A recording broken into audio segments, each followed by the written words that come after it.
انہوں نے کہا کہ میرے گرفتار ہو گیا، وہ جرمانہ نہ پڑا تو بھیج دو۔ انہوں نے اپنا سونے کا ہاتھ جو ان کو ان کی والدہ حضرت خدیجہ نے شادی میں کیا تھا کوئی تھا ان کا، تو بھیج دیا۔ اللہ اللہ، شفقت دیکھیے ایسی ہوتی ہے، اور محبت اس کو کہتے ہیں۔ جب وہ سب کے جرمانے آگے مکے چھپ سے وہ سب لائن میں کھڑا کر کے سب اپنے کو جرمانہ دے رہے تھے، اور تب آپ نے اپنا بھی دیا، دونوں بھتیجوں کو دیا، اور اس نے دیا تو لیجیے۔ اب حضرت ابوالعاص کی جب باری آئی انہوں نے وہ پیش کیا۔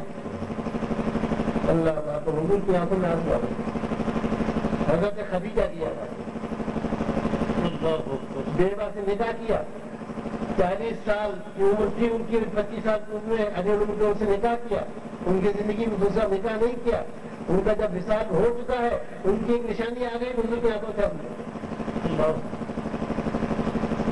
اور حضور نے فرمایا کہ مسلمانوں یہ آئے تھے لڑنے کے لیے، اللہ اور رسول سے وہ جرمانے کی مستحق ہے، جرمانہ آ گیا ہے، تم لے لو یہ، لیکن اگر تم اس کو پسند کرو تو ماں کی نشانی بیٹی بھی واپس کرو۔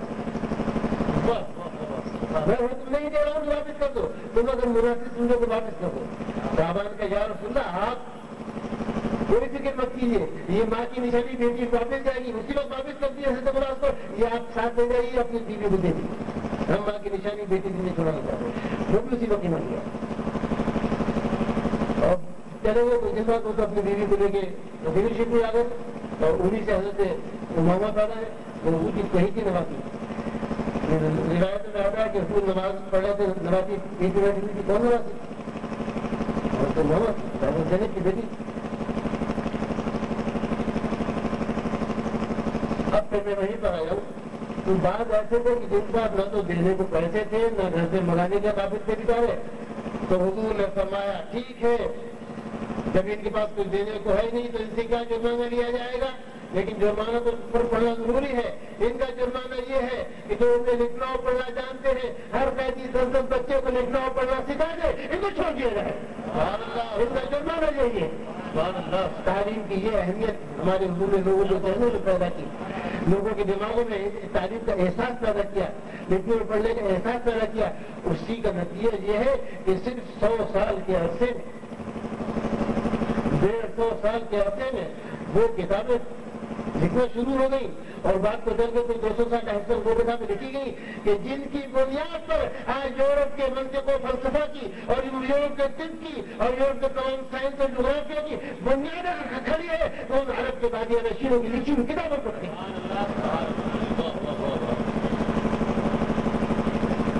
مولانا حالی نے اپنی مصدر میں کہا ہے کہ بہار اب جو دنیا میں آئی ہوئی ہے، ہندوستان کا تو یہ عادت تھا کہ کوئی لکھنا پڑھنا چاہتے تو اسے کانوں میں منہ کسی نے ہدایت پڑھ لی، کانوں میں سیدھا کتاب پچھلے اٹھا تو کیسے سن لی، سنسکرت پڑھنا سیکھ لی، بیٹھا ہو۔ یہ یورپ کا تھا، پادریوں نے بس اپنی مٹھی میں کر لیا تھا، نہ کسی کو لکھنے کی اجازت تھی، نہ پڑھنے کی اجازت تھی، نہ کوئی تحقیق کرنے کی اجازت تھی، جتنی ضرورت کی اس کو سزا موت۔ سقراط کا واقعہ تو بہت پرانا ہو گیا، جو زہر کا پہلا پلا دیا پہلے کو، گریلوں کا واقعہ تو زیادہ پرانا نہیں، اس کو بھارا تو نہیں موت کی سزا کے واپس ہے، لیکن اسے اتنا پریشان کیا کہ اس نے کہا کہ میری سائز ہے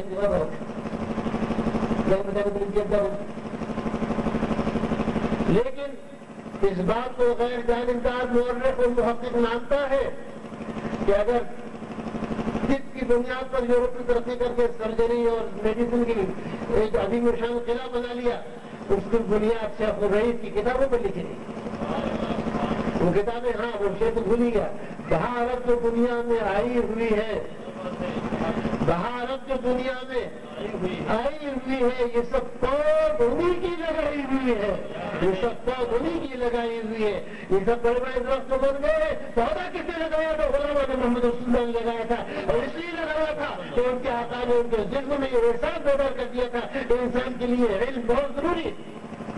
سبحان اللہ سبحان۔ اگر ہم یہ کہیں کہ دنیا میں تعلیمی انقلاب کا سہرا اگر کسی کے سر پر سکتا ہے تو مرشد انسانی جناب محمد رسول اللہ کے سارے مبارک پر سکتا ہے، بڑی تعلیم کے۔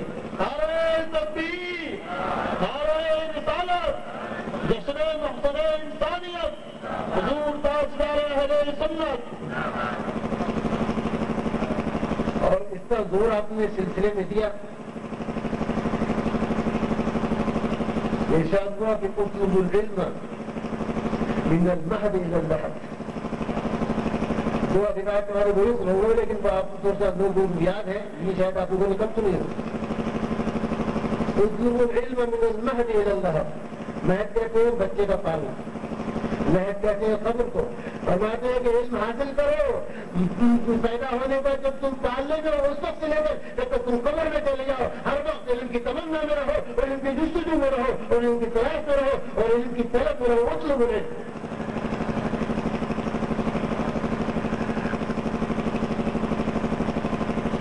اور فرمایا طلب العلم فریضۃ علی کل مسلم و مسلمہ. یہاں پر یہ بات دھیان میں رہے، فریضۃ یعنی فرض. تو آپ کو معلوم ہے فرض کی دو طرح کا ہوتا ہے.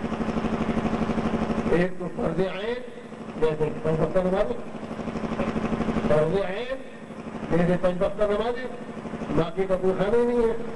ایک فرض کفایہ جیسے جنازے کی نماز.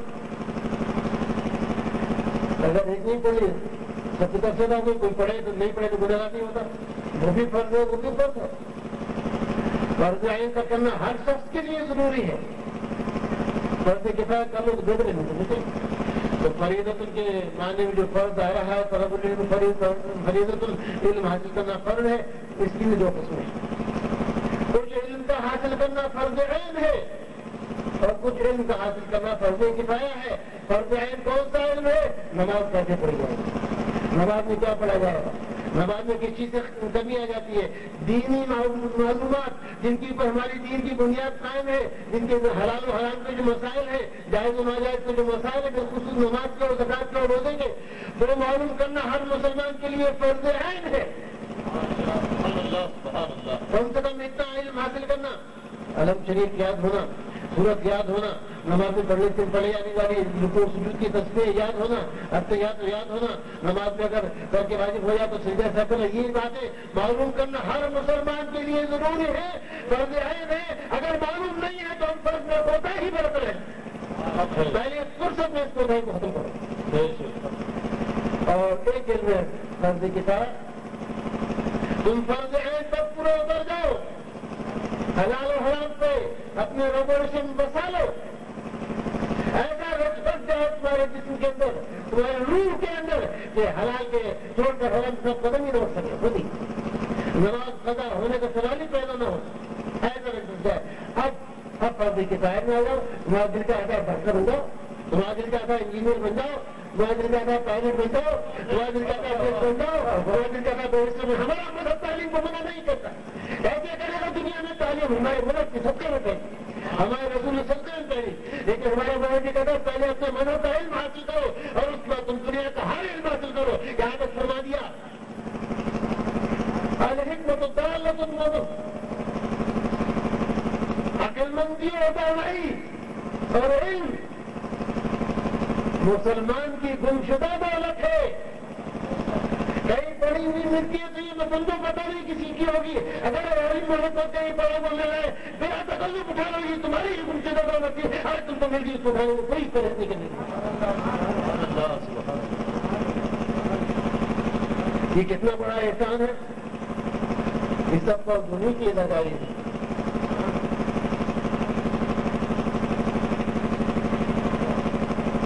اور کیا کیا احسان